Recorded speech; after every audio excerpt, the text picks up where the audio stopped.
The sun was slowly setting when I sat down by the window in my room and lit a cigarette. You shouldn't smoke, Scruffy said. It's bad for your health. I frowned. Snatchers are bad for my health too. I'm sorry, Monica, you're right. I only try to take care of you, he said softly.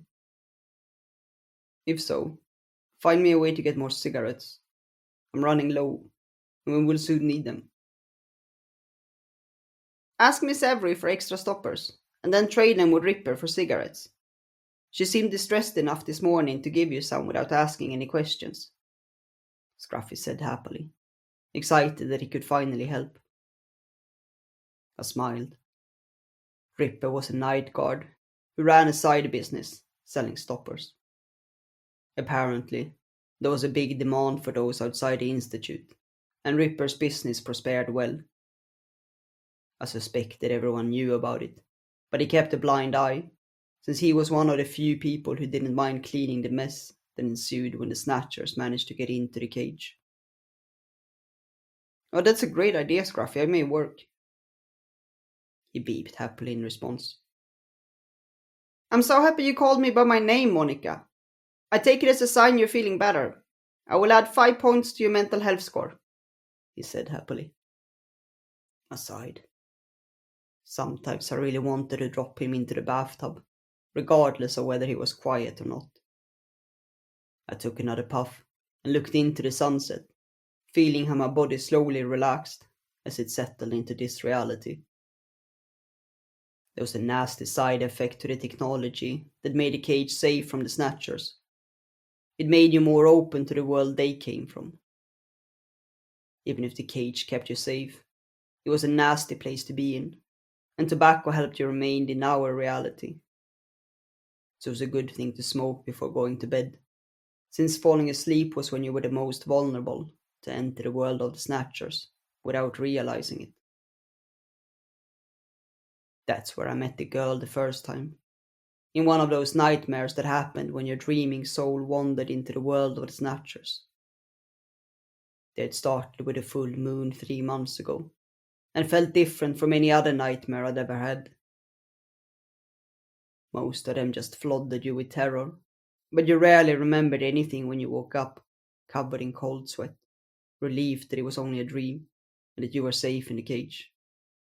But this time, when I woke up, I was still in my dream. I knew it instantly, as I shriveled under a gust of cold wind that struck my body, and I looked around at the dead world that surrounded me. The sky was grey, and the almost flat ground covered in sharp black rocks that resembled melted glass. Somehow, I knew I needed to wake up, and the urgency of that feeling made me panic and run blindly through the desolated landscape until I collapsed on the hard ground, cold and exhausted beyond belief. Tears flooded my eyes, and I started to sob, thinking I would be trapped here until I died, when I heard a voice calling in the wind. I slowly opened my eyes and saw a girl running towards me. Her pyjama was dirty and rugged, and her legs covered with cuts, but I don't think I was in any better shape than her.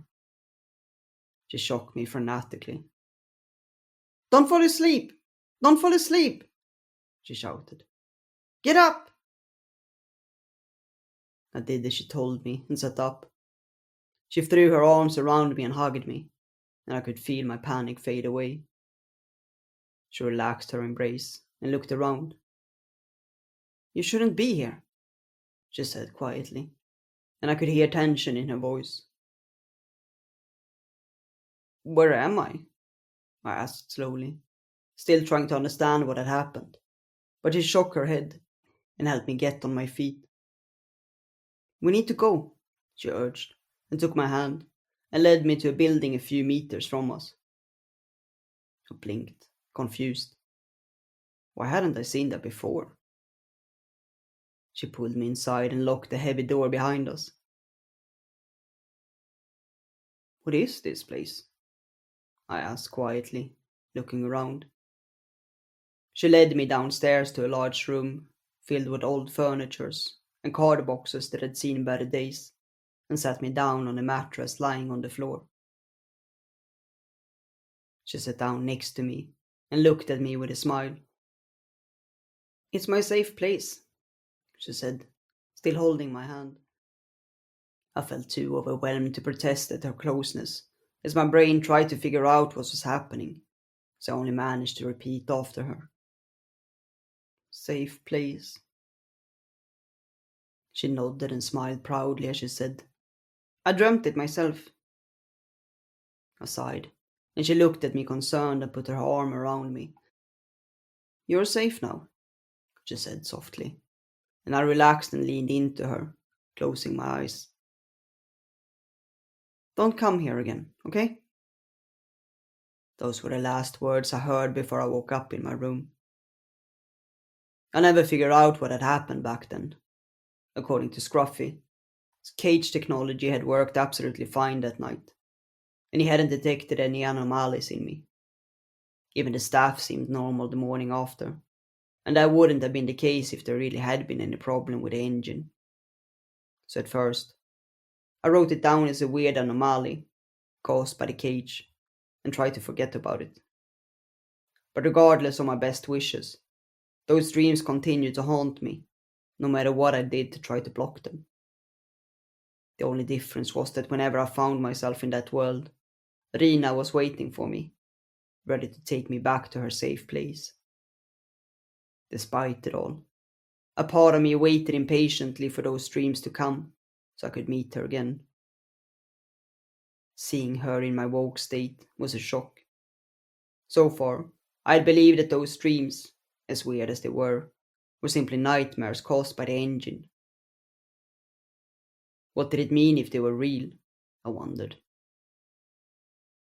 I finished my cigarette and lit another one, desperately trying to calm my emotions before the nightfall.